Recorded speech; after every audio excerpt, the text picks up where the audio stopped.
Shabbat Shalom, everyone. Good morning. I'm Rabbi Jenni Greenspan for Congregation Beth-El Zedek, and we are changing it up a little bit today as we move forward. We were blessed to receive a gift to allow us to do a live streaming from our sanctuary. So from now on, we will do the services part of our Shabbat morning from our live streamed from our sanctuary rather than here on Facebook, and I'll remind us of that in a few moments. And that does mean that Torah Talk from now on will be a little bit earlier, just as it was before we all went into quarantine. It used to be before our main service here at the congregation. So I'll be doing Torah Talk here from the sanctuary, or from my office here this morning at 9:30. And moving forward, Torah Talk will be at 9:30 rather than 10 o'clock as it has been. And we'll have services from 10 o'clock on our live stream in the sanctuary. I'm excited to get back in there in a little bit. And I am glad to see so many already here with me this morning. Shabbat Shalom. Good morning to Jim Roth, and to the Ashworths, and to Alan Hamburger, Cheryl Tu, Phyllis Luger. So good to see all of you every week. Shabbat Shalom. Good morning. And even a little bit earlier, I still have my mom joining from the West Coast. So Shabbat Shalom. Good morning.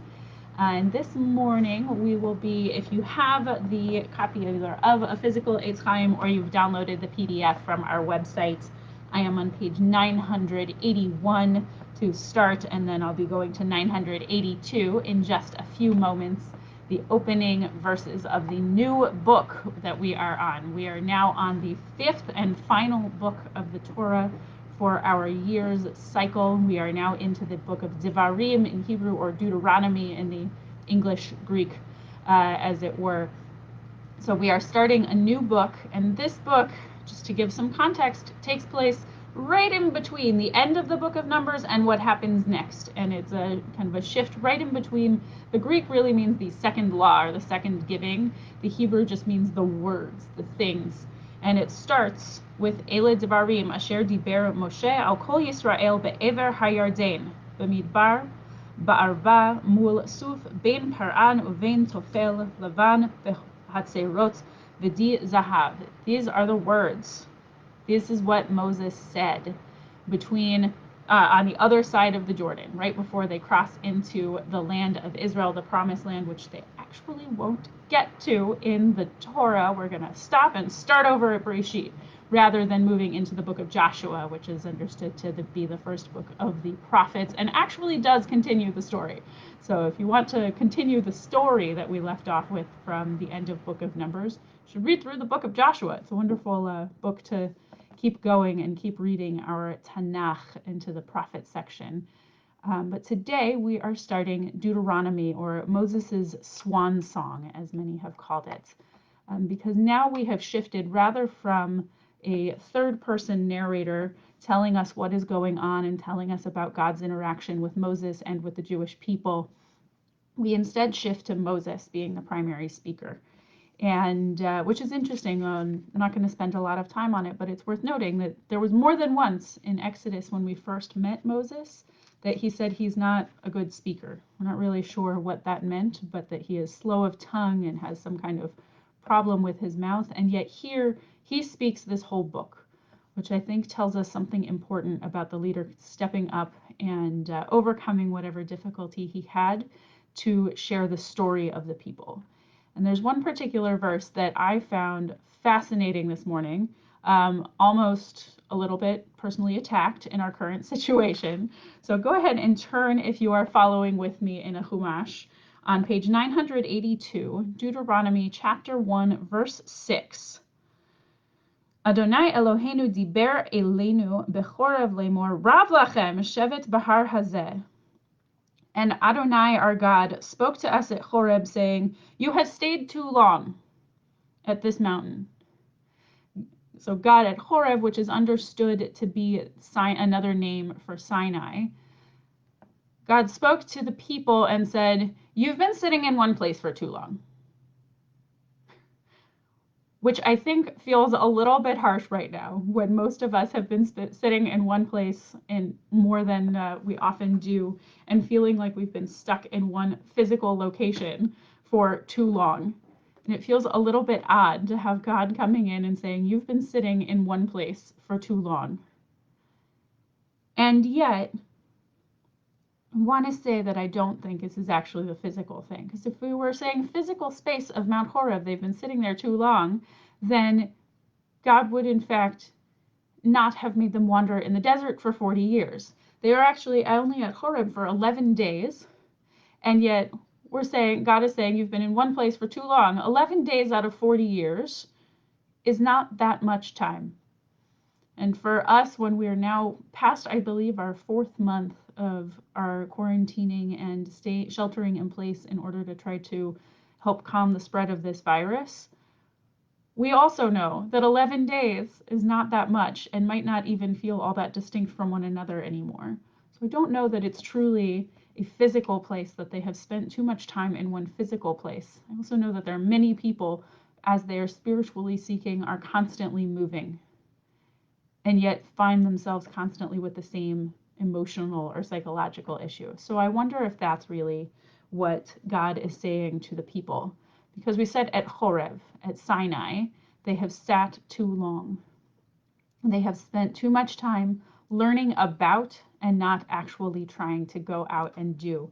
They have spent too much time sitting and hoping that whatever is bothering them and whatever malady they might be facing will just go away, instead of figuring out a way to move forward. Often we have moments of feeling stuck, and sometimes that triggers us to physically move, and we still find ourselves stuck. So I think God here is guiding the people to figure out how to unstick. The Etz Chaim Chumash at the bottom of the page on 982 offers a really beautiful comment. There's a danger that the people of Israel will grow too comfortable where they are, and they will be reluctant to move into the unknown. Often when we don't know what's coming, it's easier to just stay in place. If we don't know what better will look like, it's easier to stick with what we already know. The Hebrew seems to imply a certain amount of impatience. Why are you still here? And God is encouraging us, figure it out, pick it up, and move on. Find a way to move forward and unstick yourself. It reminds me of one of my favorite stories in the Talmud on Brachot, the Masechet Brachot, page 5b, where we see Rabbi Yochanan has this wonderful magical ability when he sees that others are struggling and sitting in place. He goes to them and says, is your suffering dear to you? And when they say no, he says, here's my hand, take my hand.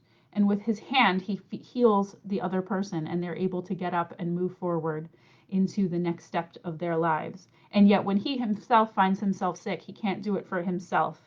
Instead, one of the friends he previously reached out to comes to him and says, is your suffering dear to you? And he says, no. And the friend reaches out his hand, and they can both move forward. And the Talmud says, a prisoner cannot free oneself. We all have to figure out ways for ourselves to reach out, to have a friend, to find ways to unstick ourselves from whatever is making us feel stuck. And so even though we may indeed feel like we have been sitting in one physical place for too long, and certainly more than 11 days at the seat of Mount Sinai, we can still figure out ways to move forward with our own journeys and take our next steps forward. The Israelites are sitting at Sinai, where they received Torah, they received the law, and now we're receiving it again in Deuteronomy. And maybe the encouragement here is to take something that you have learned, take something about Judaism, and move forward and do something with it. Maybe it's a home ritual that you have learned about and never done, and it's time to do, or maybe it is a tikkun olam project that you've been kind of thinking that you should do, and maybe now God is saying, even though you're sitting at home, you can still take the next step and move forward and do something great, and that will eventually lead us into a promised land, into the next step of our lives.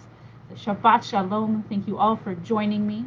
As I said, we will be doing our service on our live stream, so if you'd like to join us, it will be at 10 o'clock on the Beth-El website. So it won't be here on Facebook. It will be at BEZ613/watch dash live. Watch live with a dash between watch and live. If you go to our main synagogue page, you should see the link to it there on the homepage. I hope you'll join me. I will get to read these opening verses of Deuteronomy, of Devarim, from the Torah itself. So I'm excited to do a little bit of a service experience with you from the sanctuary very soon. Shabbat Shalom. Thank you for joining. And I see I had a few others join since I did my first go round of saying hello and Shabbat Shalom. So Shabbat Shalom also to Amanda and Miles Siegel. Shabbat Shalom to Marty Lip, to Carol Steinfield, and to Jody Zucker. So good to see all of you. Shabbat Shalom. Good morning. And I hope you will join me in the sanctuary in just such a few moments at 10 o'clock. So Shabbat Shalom and such a good morning to everyone. We'll see you soon.